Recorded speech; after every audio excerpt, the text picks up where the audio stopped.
So I'm in a hotel room in Lisbon and this is the Fujifilm X-H1. I've been at the European launch of the camera today and now I'm going to be telling you guys just a little bit more about it.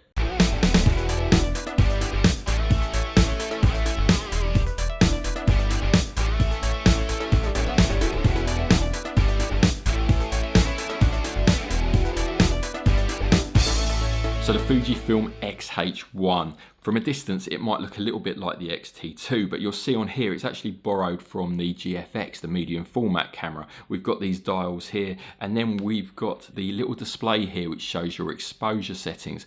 Now one cool thing, when the camera's actually turned off, it shows you the remaining battery life and also how many shots you've got remaining on the SD card. Just a nice little touch, really simple to see if you need to change the batteries or to change your memory card before you go out shooting without having to power up the camera. Now the body itself, it's 15% larger than the X-T2 and a lot of that is down to this kind of hand grip here. It's really sturdy and again a lot like the GFX. The magnesium inside the body is actually also 25% bigger. Now that makes it comparable to a professional DSLR in terms of how thick the magnesium alloy is. And again, it's all linking back to Fuji wanting to make a real workhorse of a camera. Now internally, it's pretty much the same as the X-T2. We've got the 24 million pixel APS-C X-Trans sensor, ISO 100 to 25,600. And the processor is exactly the same, so we can expect that same kind of image quality. Now what has been improved is the shutter. So the shutter mechanism is now dampened, so we get near silent shooting. So it's not completely silent, but as you can tell from the level of my voice there, it's pretty soft and it's pretty quiet. We can shoot it up to 5.5 frames a second. Now that's not hugely spectacular, but for most circumstances, it's going to be fine for everything maybe bar sports photography. Now the AF in the X-T2 has kept improving with firmware updates, and the X-H1 obviously gets all of those updates plus new improved AF algorithms, and now it can also AF at -1 EV, again better than the X-T2. It's going to enable you to shoot in low light. Now -1 EV isn't hugely impressive compared to some of the DSLRs on the market, however it is a step in the right direction. It is going to offer some improvement and it is going to be one of the better mirrorless cameras, particularly in the APS-C kind of sensor lineup. Now also it's improved because we can shoot at f11 and use the phase detection autofocus on the sensor, whereas on the X-T2 you couldn't go past f8. Now after f8 on the X-T2 or f11 on the X-H1, it then switches to the contrast detection AF from this sensor rather than the phase. So again, another advantage to have that. Okay, so one of the big things is obviously the image stabilization. We've got 5.5 EV stabilization in camera with this, which is, you know, insane if it can match that. From what I've found, it's going to be nearer 4 EV and on par with kind of other cameras.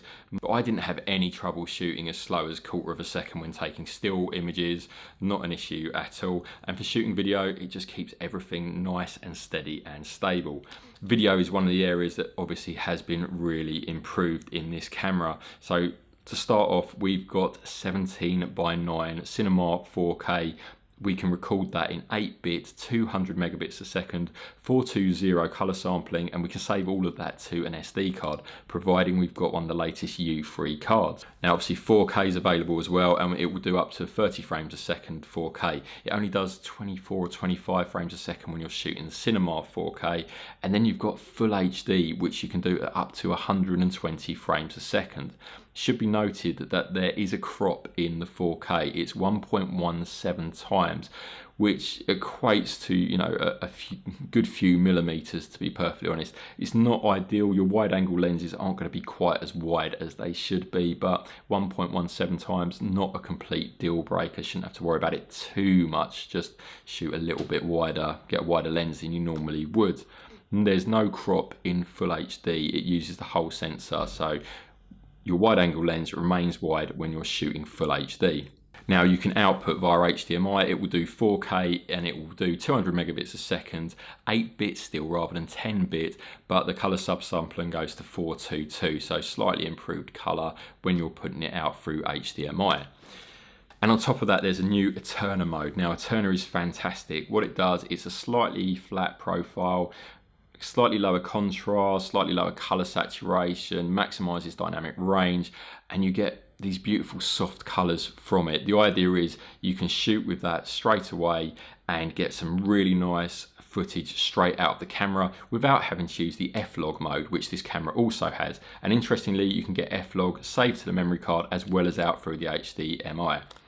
However, not all good news when it comes to video. We've got a 15-minute recording limit for 4K and 20 minutes for Full HD when you're recording to the card.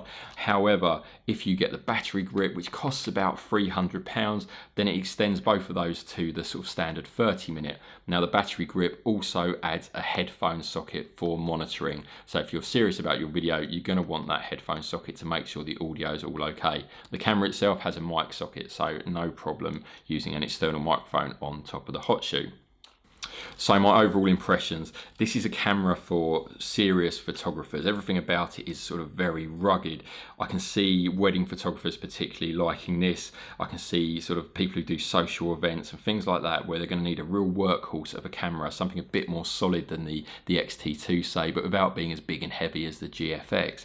Now for video, it's a nice add-on. You can get some great video out here, but for videographers, I think there's still a little way to go of this camera before it's taken seriously as a proper camera for filmmaking. For photographers like myself who dabble with video, this is great just because of those colors you can get out of it, and it's great that they've improved it to 200 megabits a second. 17:9 is a nice addition, but not kind of essential. 120 frames a second slow motion, really enjoying using that, particularly with that Eterna color profile.